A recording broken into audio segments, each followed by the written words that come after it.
YouTube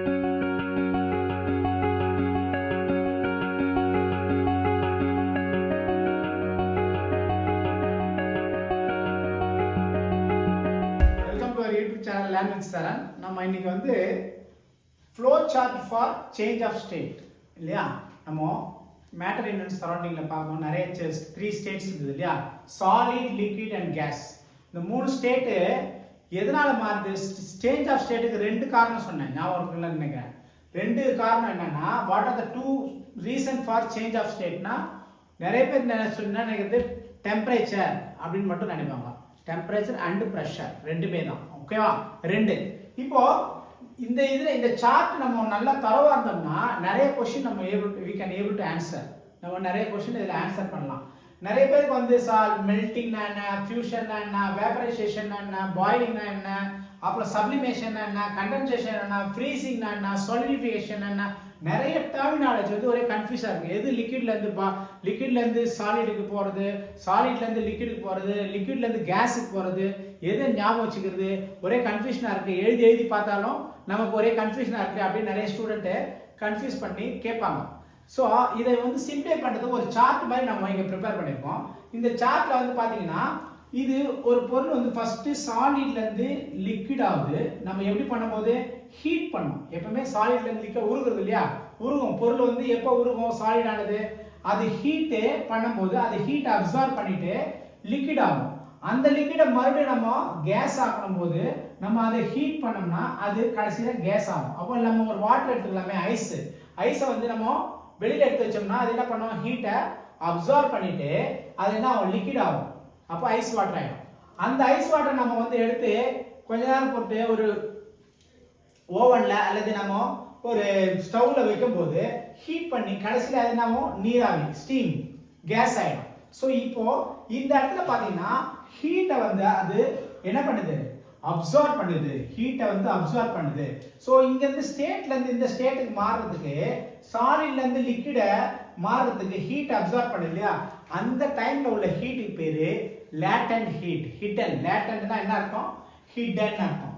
latent heat அப்படின்னா hidden அர்த்தம். Hidden அல்லது மறைவான வெப்பம். இந்த லேட்டன்ட் ஹீட்ல என்ன ஒரு இதுன்னா, நம்ம சாலிட்ல இருந்து லிக்விடுக்கு மாறும்போது இந்த ஹீட்டை அப்சார்ப் பண்ணுது இல்லையா. அப்போ இந்த லேட்டன்ட் ஹீட்ல என்ன ப்ராசஸ் நடக்குது? சாலிட்ல இருந்து லிக்விட் ஆகுதா, அது பேர் மெல்டிங். ஸோ மெல்டிங்க்கு இன்னொரு பேரு ஃபியூஷன். சரி, நிறைய பேருக்கு வந்து மெல்டிங்க்கு இன்னொரு பேரு ஃபியூஷன் அப்படின்றது தெரியாம இருக்கும். ஸோ இங்க அதனால நான் பிராக்கெட்டை கொடுத்துருக்கேன். மெல்டிங் என்ன? சாலிட்ல இருந்து லிக்விட் ஆகுது. அந்த லிக்விட் ஆகும்போது என்ன ஆகுது? ஹீட்டை அப்சார்ப் பண்ணிக்குது. நெக்ஸ்ட் பாருங்க, லிக்விட்ல இருந்து மறுபடியும் ஹீட்டை அப்சார்ப் பண்ணி, அதுவும் லேட்டன்ட் ஹீட் தான், அப்சார்ப் பண்ணி ஸ்டீம் ஆகுது, கேஸ் ஆகுது. இந்த ப்ராசஸ்க்கு பேரு வேப்பரைசேஷன். சோ இந்த ப்ராசஸ்க்கு பேரு வேப்பரைசேஷன் அல்லது பாயிலிங். கொதிநிலைப்பட்டு இங்க இருந்து இங்க மாறுது. சோ இதெல்லாம் நம்ம ஒரு கலர்ல போட்டுருக்கோம் இல்லையா, ரெட் கலர்ல போட்டுருக்கோம். Solid to liquid, liquid to gas. அது சாலிட் டு லிக்விட்க்கு வந்து லேட்டன்ட் ஹீட் ஆஃப் மெல்டிங் அல்லது லேட்டன்ட் ஹீட் ஆஃப் ஃபியூஷன். இந்த ஹீட்டுக்கு பேர் லேட்டன்ட் ஹீட். இந்த ப்ராசஸ்க்கு பேரு மெல்டிங் அல்லது ஃபியூஷன். லிக்விட்ல இருந்து போறதுக்கு வந்து வேப்பரைசேஷன் ஆர் பாயிலிங். அதே மாதிரி இப்போ ரிவர்ஸ்ல கேஸ்ல இருந்து கூல் ஆகி லிக்விட் வருது. சோ இந்த ப்ராசஸ்க்கு பேரு கண்டென்சேஷன் அல்லது இன்னொரு பேரு லிக்விஃபிகேஷன். சோ கண்டென்சேஷன் என்ன? ஏற மார்க் பாருங்க, கேஸ்ல இருந்து லிக்விடுக்கு மாறுது. அப்போ இந்த ப்ராசஸ்ல என்ன ஆகுது? கூல் ஆகுது. சோ முதல் ப்ராசஸ்ல ஹீட் ஆச்சு இல்லையா, இப்போ ரிவர்ஸ்ல வரும்போது கூல் ஆகுது. சோ இது வந்து கூல் ஆகுதுன்னா என்ன? இங்கேயும் ஹீட் ட்ரான்ஸ்ஃபர் நடக்குது, இங்க ஹீட் அப்சார்ப்ஷன் நடக்குது, இங்க ஹீட் ரிஜெக்ஷன் நடக்கும். சோ இதுவும் லேட்டன்ட் ஹீட் தான். இந்த லேட்டன்ட் ஹீட் ஆஃப் கண்டென்சேஷன் அல்லது லேட்டன்ட் ஹீட் ஆஃப் லிக்விஃபிகேஷன் அப்படி சொல்லுவாங்க. இந்த ஹீட்டுக்கு பேர், இந்த ஹீட் ட்ரான்ஸ்ஃபருக்கு பேர். சோ ஹீட் ட்ரான்ஸ்ஃபர் நடக்குது, ஆனா டெம்பரேச்சர் ஒன்றும் மாறாது. ஆனா ஸ்டேட் என்ன ஆகுது? கேஸ்ல இருந்து லிக்விடுக்கு ஸ்டேட் மாறுது. நெக்ஸ்ட் லிக்விட்ல இருந்து மறுபடியும் கூல் ஆயிட்டு நமக்கு என்ன ஆகுது? சாலிட் கிடைக்குது. லிக்விட்ல இருந்து மறுபடியும் கூல் ஆயிட்டு சாலிட் கிடைக்குது. இந்த ப்ராசஸ் இருக்குல்ல, லிக்விட் டு சாலிட், அதுக்கு பேரு ஃப்ரீசிங். சோ நம்ம ஃப்ரீசர்ல வைக்கல, தண்ணி வைக்கிறோமா, ஃப்ரீசர்ல தண்ணி வச்சோம்னா கொஞ்ச நேரம் கழிச்சு என்ன ஆகுது? சாலிட், ஐஸ் கட்டியா மாறிக்குதா. சோ லிக்விட்ல இருந்து சாலிட் வருது ஃப்ரீசிங். ஸோ ஃபேஸிங் நம்ம இருக்கு இல்லையா, இதுக்கு வந்து இன்னொரு பேரு சாலிடிஃபிகேஷன். சாலிடா மாறுறது பேரு சாலிடிஃபிகேஷன், இந்த ப்ராசஸ் பேரு. இங்கே வந்து ஹீட் டிரான்ஸ்ஃபர் ஆகுது, இங்க ஹீட் ரிஜெக்ட் ஆகுது. இங்க ஹீட் அப்சர்வ் ஆயிடுச்சு இல்லையா, இங்க ஹீட் எவால்வ் ஆகுது. எவால்வ் ஆயிட்டு நம்மளுக்கு சாலிடா நம்மளுக்கு கிடைக்குது. இந்த ப்ராசஸ் பேர் சாலிட். ஸோ நெக்ஸ்ட் பாத்தீங்கன்னா இன்னொரு ப்ராசஸ் இருக்கு. சாலிட்ல இருந்து லிக்விட், லிக்விட்ல இருந்து கேஸ். இந்த வழியா தானே போனோம். டைரக்டா சாலிட்ல இருந்து கேஸ் போற ஒரு ப்ராசஸ் இருக்கு. அதுக்கு பேரு சப்ளிமேஷன். சாலிட்ல இருந்து டைரக்டா கேஸா மாறுது. உதாரணத்துக்கு ஒரு கேம்பர், ஒரு கற்பூரம் இருக்கு, நீங்க இப்படி வைக்கிறீங்க. நீ கற்பூரத்தை வச்சுனா கொஞ்ச நேரத்துல என்ன ஆகுது, நாப்தலின் கற்பூரம் என்ன ஆகுது, அப்படியே கேஸா மாறிடுது. அது ஒன்றும் லிக்விடா மாறிட்டு அப்புறம் கேஸா மாறல. ஸோ அந்த ப்ராசஸ்க்கு பேரு சப்ளிமேஷன். சப்ளிமேஷன் தமிழ்ல பதங்கமாதல் அப்படி சொல்லுவாங்க. ஸோ இந்த ப்ராசஸ்ல சாலிட்ல இருந்து மட்டும் கேஸ் இல்ல, கேஸ்ல இருந்து சாலிடா வர்றதுக்கும் சப்ளிமேஷன் தான். ஸோ இந்த ஏரோ மார்க் பாருங்க, இங்க இருந்து அங்க போனாலும் சப்ளிமேஷன் தான், கேஸ்ல இருந்து மறுபடியும் சாலிட் வந்தாலும் சப்ளிமேஷன் தான். ஸோ இந்த ப்ராசஸ் பேரு சப்ளிமேஷன் சொல்றோம். ஸோ இந்த ப்ராசஸ் இப்போ நான் சொன்னேன் இல்லையா, that is carbon di oxide, solid carbon di oxide. So solid carbon di oxide எப்படின்னா கேஸ்ல இருந்து டைரக்டா சாலிடை கொண்டு வந்துருவாங்க, அண்டர் பிரஷர்ல கொண்டு வந்துருவாங்க. So that is process called வந்து லேட்டன்ட் ஹீட் அப்படின்றத நம்ம பார்க்கிறோம். இந்த கான்செப்ட் ஏற்கனவே நான் சொல்லியிருக்கேன். லேட்டன்ட் அப்படின்னா ஹிடன் ஹீட் அப்படின்னா அது மறைமுகமான ஹீட். யூஸ்வலா ஒரு பொருளை நம்ம ஹீட் பண்ணா என்ன பண்ணும், அந்த டெம்பரேச்சர் அந்த தெர்மாமீட்டர்ல வச்சோம்னா அந்த பொருளோட டெம்பரேச்சர் என்ன ஆகும், கூடும் இல்லையா, டெம்பரேச்சர் மாறும். சேஞ்ச் ஆஃப் டெம்பரேச்சர் தான் நம்மளுக்கு வந்து ஹீட் பண்ணா நடக்கும். ஆனா லேட்டன்ட் ஹீட்ல அந்த டெம்பரேச்சர் மட்டும் மாறாது. அந்த லேட்டன்ட் ஹீட் நடக்கும்போது ஹீட் அப்சார்ப் ஆகும் அல்லது ரிலீஸ் ஆகும். ரிஜெக்ட் அல்லது ரிலீஸ் சொல்லலாம் during the change of state. இது முக்கியமான விஷயமே, சேஞ்ச் ஆஃப் ஸ்டேட் நடக்கும் ஆஃப் த சப்ஸ்டன்ஸ். என்ன அர்த்தம், at constant pressure, at constant temperature. அப்படின்னா என்ன அர்த்தம், டெம்பரேச்சர் மாறாது, ஸ்டேட் மட்டும் தான் மாறும். ஸ்டேட்னா என்ன, சாலிட்ல இருந்து லிக்விடா மாறுறது, லிக்விட்ல இருந்து கேஸா மாறுறது, இது பேர் தான். அல்லது கேஸ்ல இருந்து லிக்விடா மாறுறது, லிக்விட்ல இருந்து சாலிடா மாறுறது. இந்த சேஞ்ச் ஆஃப் ஸ்டேட் நடக்கும். ஆனா அந்த பொருள் அந்த இது சாலிடோ லிக்விடோ இருக்கு இல்லையா, அதுக்கு எந்தவித டெம்பரேச்சர் சேஞ்சும் இருக்காது. ஸோ அப்போ அந்த சேஞ்ச் ஆஃப் ஸ்டேட் நடக்கும்போது அப்சார்ப் ஆகுற அல்லது ரிஜெக்ட் ஆகுற ஹீட்டுக்கு பேரு லேட்டன்ட் ஹீட் இருக்கும். அப்ப எத்தனை விதமான லேட்டன்ட் ஹீட் இருக்குன்னு பாத்தீங்கன்னா, லேட்டன்ட் ஹீட் ஆஃப் ஃபியூஷன் அல்லது மெல்டிங். அப்படின்னா என்ன அர்த்தம், லேட்டன்ட் ஹீட் ஆஃப் ஃபியூஷன் அல்லது மெல்டிங். அப்படின்னா ஃபியூஷனா நமக்கு தெரியும். ஃபியூஷனா எப்படி நம்ம ஒரு சார்ட் பார்த்தோம் இல்லையா, ஃபியூஷன்னா சாலிட்ல இருந்து என்ன ஆகும், லிக்விடுக்கு. ஸோ சாலிட்ல இருந்து லிக்விடுக்கு போற ப்ராசஸ் பேர் என்ன, ஃபியூஷன். அப்போ ஒரு ஐஸ் கட்டியை நம்ம இங்க வைக்கிறோம், ஃப்ரிட்ஜ்ல இருந்து வெளியே எடுத்து வைக்கிறோம் ஐஸ் கட்டியை, அது அப்படியே உருகி என்ன ஆகுது, வாட்டர் ஐஸ் வாட்டரா மாறுது இல்லையா. அப்போ உருக ஆரம்பிச்சு வெளியே எடுத்து வச்ச உடனே நம்ம 0 டிகிரியில இருக்க ஐஸ் கட்டி என்ன ஆகுது, உருக ஆரம்பிக்குது. உருக ஆரம்பிக்கும் போது நம்ம தொட்டுட்டு இருக்கோம், இந்த ஐஸ் கட்டி என்ன பண்ணுது, சரௌண்டிங்ல உள்ள ஏர்ல உள்ள டெம்பரேச்சர் என்ன பண்ணுது, அப்சார்ப் பண்ணுது இல்லையா. அதுதான் இங்க என்ன பண்றோம், அப்சார்ப் ஹீட் வந்து என்ன பண்றோம், ஹீட் என்ன ஆகுது, அப்சார்ப் ஆகுது. சோ அப்சார்ப் ஆகி என்ன ஆகுது, கடைசியில ஐஸ் வாட்டரா மாறிடுது இல்லையா. இப்போ இங்க இருந்து இந்த ஐஸ் வாட்டரா மாறும்போது இந்த வாட்டருக்கு என்ன டிகிரி சென்டிகிரேட் இருக்கும், ஃபுல்லா கரைஞ்சு அப்பதான் ஜஸ்ட் கரைன்னு வைக்கலாம். அப்போ அது என்ன டிகிரி, அதுவும் 0 டிகிரி. பாருங்க ஐஸும் 0 டிகிரி, வாட்டர் உருகி அந்த இன்ஸ்டன்ட்ல ரொம்ப நேரம் கழிச்சு இல்ல, ஜஸ்ட் உருகி அந்த டெம்பரேச்சர் பாத்தீங்கன்னா ரெண்டுமே 0 டிகிரி தான் இல்லையா.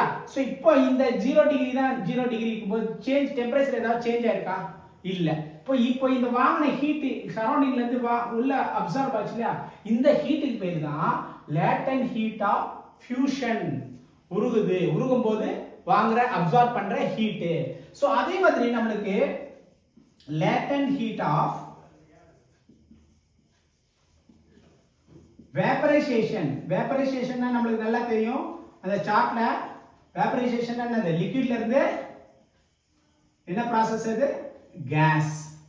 லிக்விட்லேருந்து ப்ராசஸ் வந்து கேஸுக்கு போகுது இல்லையா, அது பேர் இன்னொன்று பாயிலிங் சொல்லுவோம் இல்லையா, பாயில். அப்புறம் என்ன பண்ணுறோம், இந்த வாட்டரை வச்சுட்டோம் இல்லையா, இந்த வாட்டர் வந்து நம்ம என்ன பண்ணுறோம், ஐஸ் வாட்டரை எடுத்து ஒரு பாத்திரத்தில் வச்சு நம்ம அடுப்பில் வைக்கிறோம். ஸோ இந்த ஐஸ் வாட்டர் இப்போ ஜஸ்ட் ஐஸ் வாட்டர் என்ன இருக்கு, 0 டிகிரியில் இருக்கு. அது எந்த டிகிரி வரணும் ஹீட் ஆகுது, 100 டிகிரி வரணும் ஹீட் பண்ணிக்கிட்டே இருக்கும். இப்போ 0 to 100 இருக்கும் இல்லையா, இப்போ இந்த டெம்பரேச்சர் சேஞ்ச் ஆச்சு இல்லையா, டெம்பரேச்சர் சேஞ்ச் ஆகாம இருந்தால் தான் லேட்டன்ட் ஹீட். ஆனா இங்க வந்து 0 ல இருந்து 100 போச்சுல, இது பேரு சென்சிபிள் ஹீட். சரி, இப்போ 100 டிகிரி ஆயிடுச்சு. இப்போ 100 டிகிரி ஆயிட்ட பிறகு வாட்டர் ஜஸ்ட் இப்போ எவ்வளவு டிகிரில இருக்கு, 100 டிகிரி அடுப்புல இருக்கும்போது 100 டிகிரிக்கு மேல நீங்க எவ்வளவு ஹீட் கொடுத்தாலும் இந்த வாட்டர் வந்து 101 டிகிரி வராது.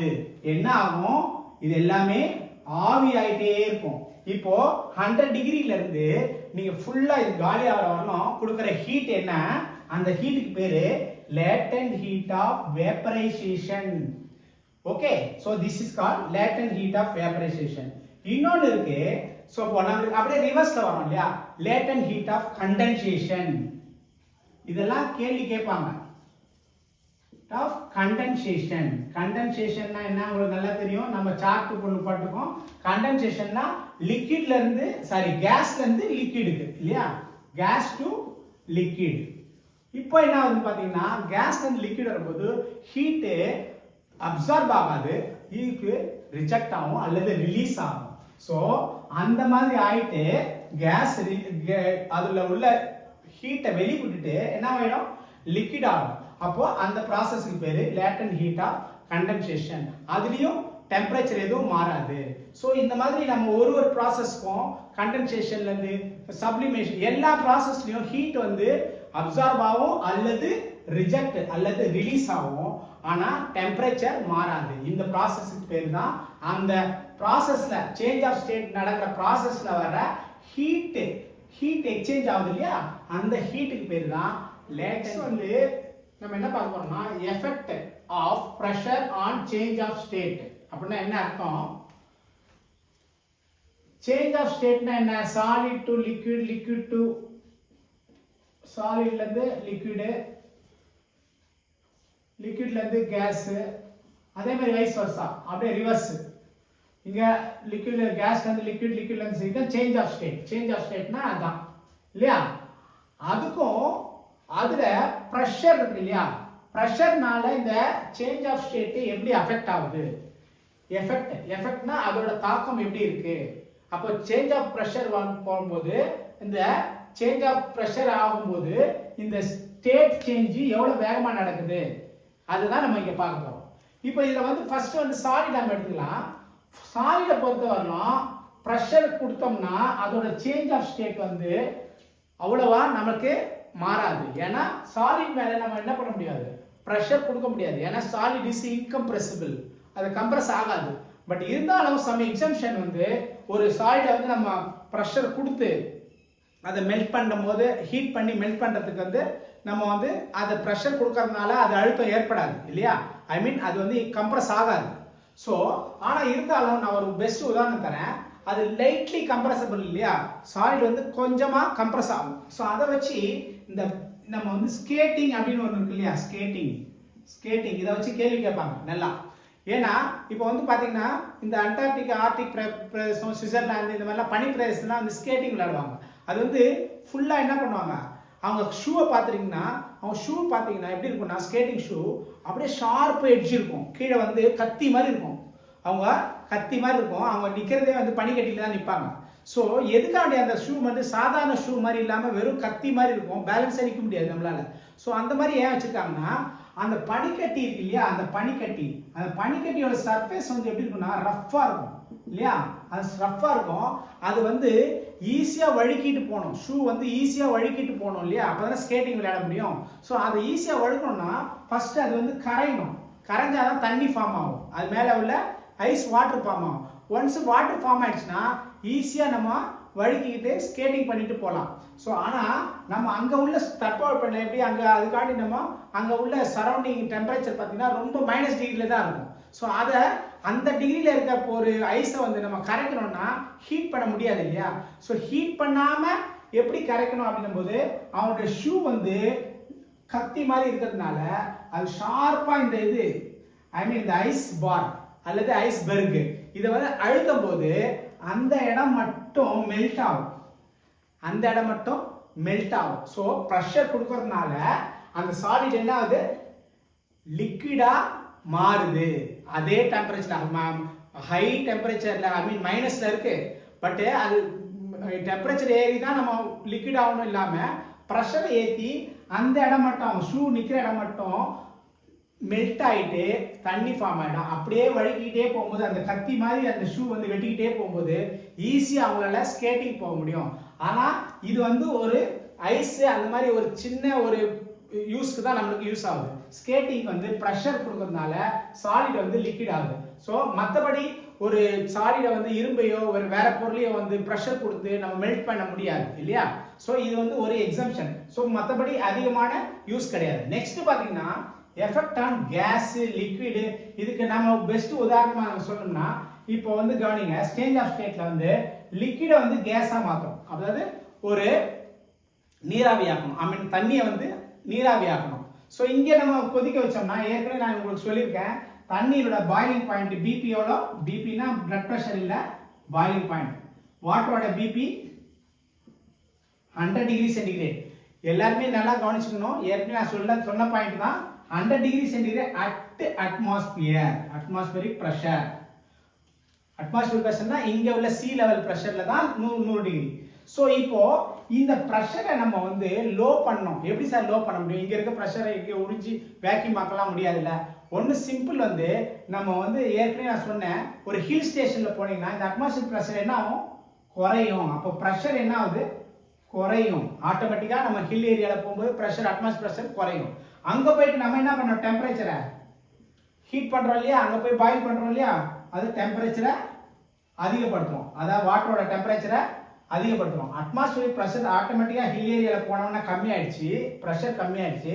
நம்ம ஹீட் பண்ணி அடுப்புல வச்சு வாட்டர் பண்ணோம்னா டெம்பரேச்சரை உயர்த்துறோம். இந்த ரெண்டும் ஒரே நேரத்தில் நடக்கும்போது நம்மளுக்கு பிபி எவ்வளோ ஆகுது? பிபி பாயிலிங் பாயிண்ட் ஆஃப் வாட்டரோட பிபி என்ன ஆயிடுச்சு? 80 டிகிரி. இது ஒரு அப்ராக்சிமேஷன் தான், ஃபார் யுவர் அண்டர்ஸ்டாண்டிங் ஒன்லி. கம்மி ஆயிடுச்சு 100ல இருந்து 80 டிகிரி. அப்போ நான் ஏற்கனவே சொன்னேன் இது ஹில் ஏரியாவில் நம்ம சமைக்கிறது கஷ்டம் அப்படின்னா இது வந்து வாட்டரோட டெம்பரேச்சர் அதாவது பாயிலிங் பாயிண்ட் 80லயே ஆவியாக போக ஆரம்பிச்சுன்னா வாட்டர் 80க்கு மேலே ஏறாது. அதில் உள்ள போட்ட எந்த ஸ்டஃப்பும் வெஜிடபிளோ இல்லை எதுவும் மீட்டோ வச்சோம்னா வேகாது இல்லையா? ஸோ அங்கே பார்த்தோம். அப்போ என்ன காரணம்? ப்ரெஷர் கம்மி, டெம்பரேச்சர் அதிகம். இப்போ பாருங்க அது ஒரு கிராஃபாக போட்டிருக்கேன். இப்போ இது டெம்பரேச்சர் கிராஃப். டெம்பரேச்சர் 1 2 3 4 டிகிரிஸ் ஆகுது. ப்ரெஷர் வந்து 1 2 3 4 பார்ல வச்சுக்கலாம். பார்ல இன்க்ரீஸ் ஆகுது. இப்போ இங்க இருந்து லிக்விட் ஸ்டேட்ல இருக்கு. லிக்விட் ஸ்டேட்ல இருந்து இந்த பாயிண்ட் பாருங்க என்ன ஆகுது? இது ப்ரெஷர் என்ன ஆகுது? இறங்கிட்டே வருது. ஆனா டெம்பரேச்சர் பாருங்க கூடிக்கிட்டே போகுது. இந்த கர்வ் பாக்குறீங்களா? இந்த கர்வ் பார்க்கும்போது என்ன ப்ரெஷர் குறைஞ்சிட்டே வருது. இந்த பார்ல பாருங்க இந்த பாயிண்ட்ல ப்ரெஷர் பாருங்க 4, இங்க 3. ஆனா இங்க பாருங்க தெரியுதா? இங்க 1 இருக்கு, இங்க 3.5 இருக்கு, இங்க 2 இருக்கு, இங்க 2.5 இருக்கு. சோ டெம்பரேச்சர் ஒரு இங்க இருந்து ஏற மாதிரி தெரியுதா? அங்க இருந்து பிரஷர் வந்து இறங்கிட்டே வருது. ஆனா டெம்பரேச்சர் என்னது? கூடிட்டே வருது. ஆனா என்னாச்சு? லிக்விட் கேஸா கன்வெர்ட் ஆகுது. சோ பிரஷரும் இந்த கிராஃப் நீங்க ஞாபகம் வச்சுக்கிட்டீங்கனாலே லிக்விட் டு கேஸ் ஏற மார்க் முக்கியம். சோ இந்த இதுல பாத்தீங்கன்னா டெம்பரேச்சர் இன்க்ரீஸ் ஆகுது, பிரஷர் என்ன ஆகுது? டிராப் ஆகுது. அப்போ ஈஸியா அந்த லிக்விட் என்ன ஆகுது? கேஸ் ஸ்டேட்டுக்கு மாறிடுது. அதாவது நீராவியா ஈஸியா ஆயிடுது. இதோட ரிவர்ஸ் பாத்தீங்கன்னாலும் கேஸ்ல இருந்து லிக்விடா மாறணும்னா என்ன ஆகும்? இத क्वेश्चन எதுக்காண்டி இதெல்லாம் நம்ம இந்த கிராஃப்லாம் சொல்லி கொடுக்குறோம்னா क्वेश्चन கேட்பாங்க. क्वेश्चन வந்து எஃபெக்ட் ஆஃப் டெம்பரேச்சர் வச்சு கேஸ்ல இருந்து லிக்விட் ஆகிறதுக்கு pressure increases or decreases, constant, none, இந்த மாதிரி கேள்வி கேட்பாங்க. சோ அதுக்கு ரொம்ப யூஸ் ஆகும். அப்போ இங்க பாத்தீங்கன்னா இதுல ஏற மார்க் எங்க இருக்கு? இங்க பாத்தீங்கன்னா இந்த ஸ்டார்டிங் பாயிண்ட் வந்து டெம்பரேச்சர் எப்படி இருக்கு? ஹையா இருக்கு. அந்த இடத்துல பிரஷர் எவ்வளவு இருக்கு? கம்மியா இருக்கு. இப்போ இங்க போக என்ன ஆகுது? பிரஷர் ஏறுது. ஆனா டெம்பரேச்சர் என்ன ஆகுது? கம்மியா ஆகுது. பிரஷர் என்ன ஆகுது? ஏறுது. இந்த கிராஃப் பாருங்க. இந்த கிராஃப்ல அப்படியே உல்டா இந்த இடத்துல வந்து டெம்பரேச்சர் பிரஷர் என்ன ஆகுது அதிகமாகுது, டெம்பரேச்சர் என்ன ஆகுது கம்மியாகுது. ஆனா ஸ்டேட் என்ன லிக்விட்ல இருந்து சாரி கேஸ்ல இருந்து லிக்விட். இங்க பாருங்க, இங்க இருந்து நம்ம starting point gas to liquid. இங்க என்ன ஸ்டேட், இங்க வந்து லிக்விட் டு கேஸ். இப்போ புரிஞ்சுதா உங்களுக்கு எஃபெக்ட், பிரஷரோட எஃபெக்ட், அட்மாஸ்பியரிக் பிரஷரோட எஃபெக்ட் லிக்விட்ல எப்படி மாறுது. லிக்விட்ல இருந்து கேஸ் போகும்போது டெம்பரேச்சர் பிரஷர் எப்படி, கேஸ்ல இருந்து லிக்விட் போகும்போது டெம்பரேச்சரும் பிரஷரும் இன்வெர்ஸ்லி ப்ரொபோர்ஷனல்.